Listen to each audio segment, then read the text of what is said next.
Blending is the act of creation for a champagne wine. By combining still wines with different sensory characteristics, winemakers and cellar masters look to create a unique wine, superior in quality to the sum of its parts.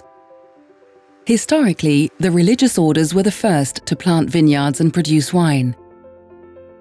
At that time, blending occurred naturally, since some of the grapes were tithes paid by wine growers and came from a number of plots.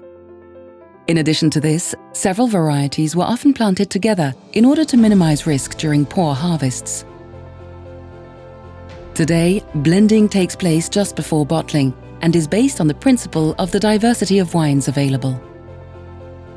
There are 3 main grape varieties, 2 of them black-skinned, Pinot Noir and Meunier, and 1 white-skinned, Chardonnay. The grapes are sourced from 319 villages or crus and 280,000 vineyard plots, each with its own distinct characteristics. This ensures that winemakers have a wide palette of options to choose from.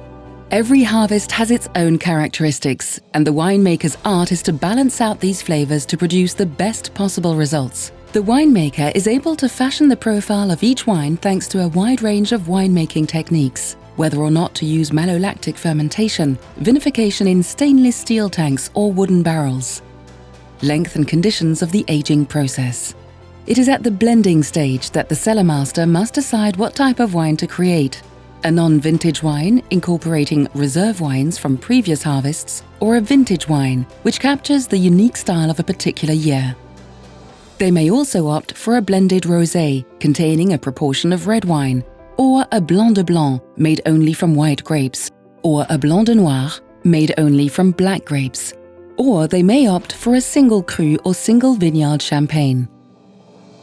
As well as extensive experience of terroirs and tasting, blending requires an impeccable sensory memory, great creative talent, and an ability to predict the development of a wine over time, bearing in mind the second fermentation and long aging period.